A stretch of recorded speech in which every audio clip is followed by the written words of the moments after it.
You know that one neighbor who acts like they own the entire street.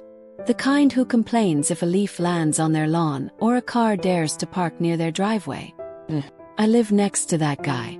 But when he tried to start a fight with a crew of construction workers and insulted my friend in the process, I decided it was time he got a taste of his own medicine. Let's just say, his trash didn't get taken out that week. But the garbage sure got exposed. If you've ever had a neighbor who acts like the king of the block, hit that like button right now. Because this story is about standing up to bullies, not with shouting or drama, but with a perfect silent revenge that hits them right where it hurts, their pride. I've lived in my neighborhood for a few years now. It's quiet, suburban, the kind of place where people wave when you drive by, lawns stay trimmed, and everyone more or less minds their own business. Everyone except him. My neighbor on one side, let's call him Carl, is the human embodiment of a bad Yelp review. He complains about everything. Kids laughing too loud. Noise violation. Dog barked once. Call animal control. Parking a car even remotely near his property. He's on the sidewalk within seconds, hands on hips, demanding to know who authorized it. It's like living next to a security camera with anger issues. The good neighbor. On the other side of me, though, I've got a great neighbor, Mark. The kind of guy who'll lend you his ladder or snowblow your driveway just because he's already out there. So when Mark told me he was having some excavation work done in his backyard, nothing huge, just a 2-day project, I was happy for him. He'd been planning it for months. Sunday evening, a work crew dropped off their equipment, a big truck and a trailer carrying a backhoe. Since Mark's driveway was packed, the crew parked along the curb, a good 15 feet away from Carl's driveway. Not blocking it, not touching it, just existing on a public street. But as soon as I saw that truck parked there, I got that sinking feeling. Because I knew, Carl was going to lose his mind. The storm brews. Monday morning rolled around, and sure enough, I could see Carl pacing in his driveway, arms crossed, glaring at the backhoe like it had personally insulted his ancestors. He muttered loud enough for the entire street to hear about lazy workers and people disrespecting property lines. The funny part, the equipment wasn't even on his property.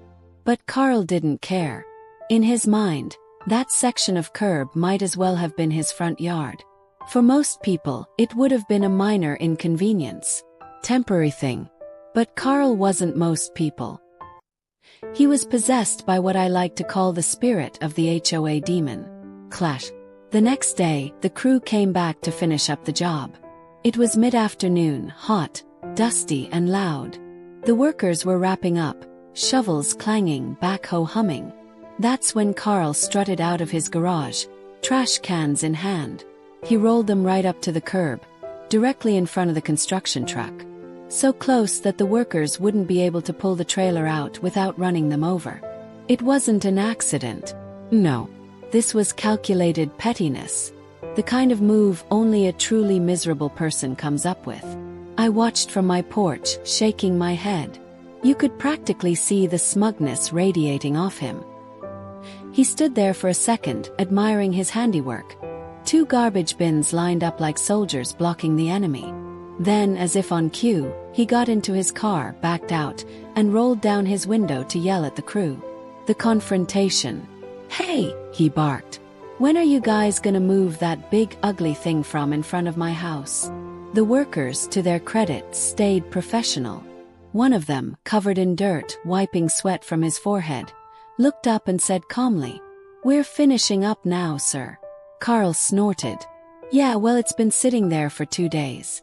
Some of us actually care about property values, you know."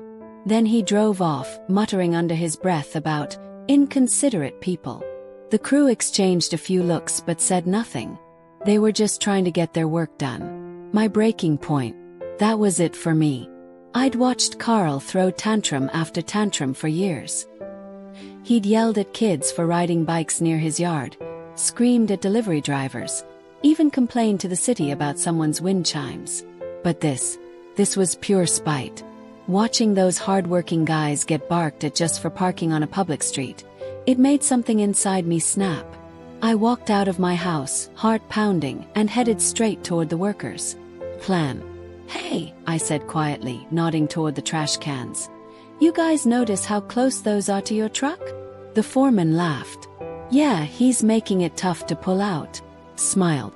You know, with them that close, I bet the garbage truck can't even reach them tomorrow morning.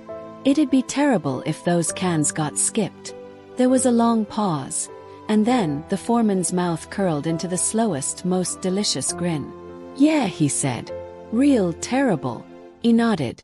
Might be best to leave the truck there overnight, just to be safe. Wouldn't want any accidents, he said, winking. Exactly.